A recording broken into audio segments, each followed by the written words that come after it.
Halo Sobat Becky, kembali lagi di podcast MTS Mengenal Tokoh Sastrawan. Kali ini kita kedatangan tamu yang keren banget nih. Boleh kenalan dulu mungkin Kak? Halo teman-teman, perkenalkan nama aku Lasya Iskandar. Oke, berarti untuk episode kali ini kita bakal ditemenin oleh Kak Lasya. Sebelum itu podcast kita ada slogan, kalau aku bilang MTS, teman-teman semua dan Kak Lasya juga boleh bantu jawab ya, yaitu menghidupkan sastra menyentuh rasa. MTS Menghidupkan sastra, menyentuh rasa. Kak, untuk sastrawan kali ini kita bakal bahas daerah berapa sih Kak? Oke, kita bakal fokus ke era 50-an.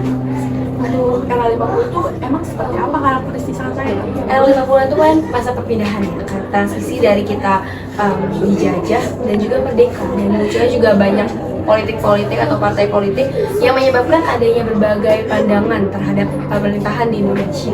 Jadi senimannya berfokus ke Kira-kira yang terkenal tuh ada siapa aja dikit?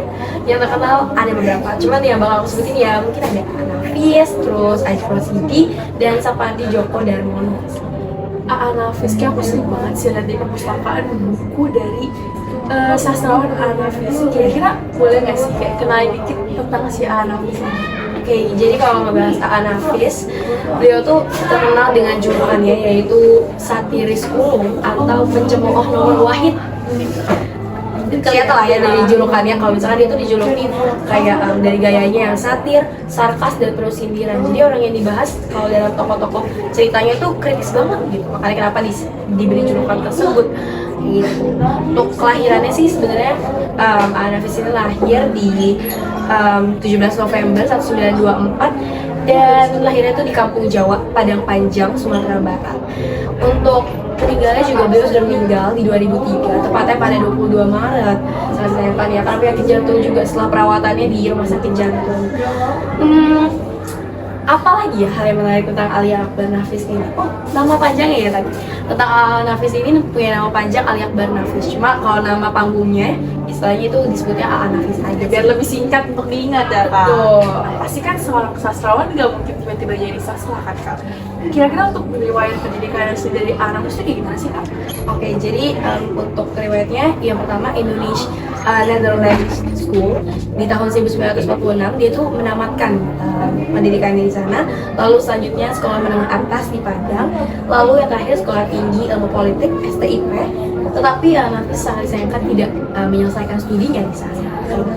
Kalau aku dengar dari riwayat pendidikan jadi berhubungan dengan sastra, terus Ya. karirnya tuh gimana tuh kalau kayak gitu? Jadi emang pada awalnya ini menarik banget sih. Dulu tuh memang tertarik membaca Nafis, cuma tertariknya lebih ke pelukis atau memahat. Bahkan pernah bekerja sebagai di pabrik porselen gitu. Tapi pada akhirnya dia tuh tertarik nih membaca karya-karya literatur dari Hamka yang membuat dia tuh bertanya-tanya kayak orang lain bisa nulis, kenapa saya tidak? Jadi akhirnya dia mencoba menulis, membuat karya-karya sastranya. Keren sekali ya, berarti Nafis tuh karakter yang suka mencoba gitu, berani melakukan hal baru. Kira-kira selain menjadi pemahat nih, apa aja sih yang pernah beliau coba?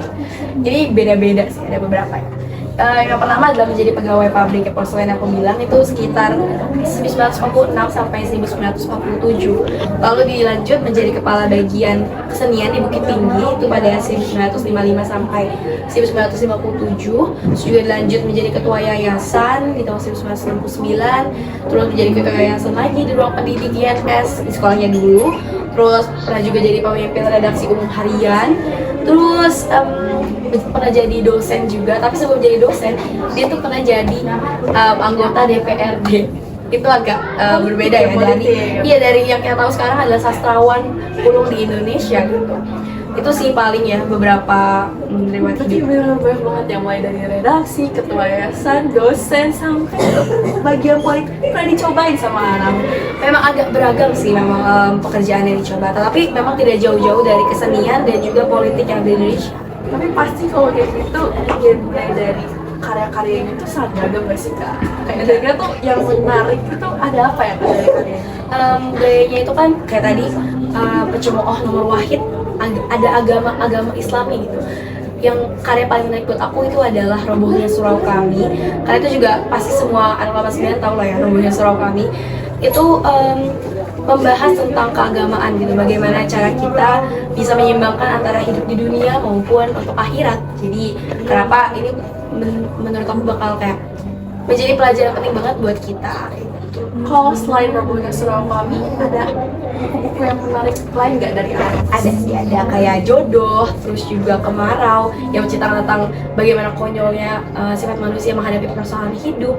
Terus juga ada Hujan Panas, Biang Lala, dan masih banyak lagi sih. Sebenarnya Banyak tuh banget. unik-unik banget ya Kak. Betul, Maksudnya, unik-unik banget. benar-benar kayak mencerminkan anak itu banyak pengetahuan karena pengalamannya. Iya benar, karena emang gayanya juga berubah-ubah sih, maksudnya kayak kadang membahas tentang agama, ada juga tentang lingkungan hidup di Indonesia, terus juga ada tentang bagaimana cara menangkal dan itu memang banyak sekali, beragam sekali yang diolah oleh orang.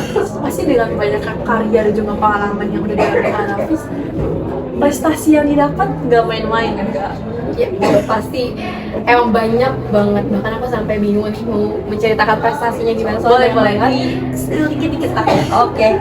Ada yang pertama Rombongan Surau Kami yang paling aku suka itu dinobatkan sebagai cerpen terbaik majalah kisah di tahun 1955. Ya pantas lah ya, cerita sebagus itu, bahkan sastrawan Indonesia itu pada kaget terhadap hari itu. Terus ada Saraswati Si Garis Dalam Sembunyi ditetapkan sebagai cerpen terbaik oleh UNESCO atau IKAPI saat itu tahun 1988. UNESCO loh menobatkan di Indonesia. Udah internasional ya mainnya. Keren banget memang. Terus juga di tahun 1970 Anafis memperoleh penghargaan dari Radio Nederland pada acara sayembara menulis cerpen Kincir Emas atas cerpennya yang berjudul Jodoh. Ini Jodoh ini kalau aku olah lagi sih, pembahasan tentang jodoh ini gaya hidup di Indonesia, gimana ketimpangan yang ada di Indonesia, terus juga hedonisme, jadi memang diolah banget sih. Banyak banget ya karya-karya dari Anafis, benar-benar beragam gitu kan. Oke teman-teman, mungkin seru banget ya pembahasan dengan Kalasha mengenai cerita Anafis. Kita jadi tahu tuh Anafis itu merupakan sastrawan yang gak takut untuk mencoba gitu kan. Dan alhamdulillah itu tuh membuahkan hasil dengan prestasi-prestasi yang telah beliau berhasil raih gitu kan di hidupnya. Oke, mungkin itu sekian pembahasan dari kita mengenai Anafis. Sampai jumpa di episode selanjutnya. Dadah.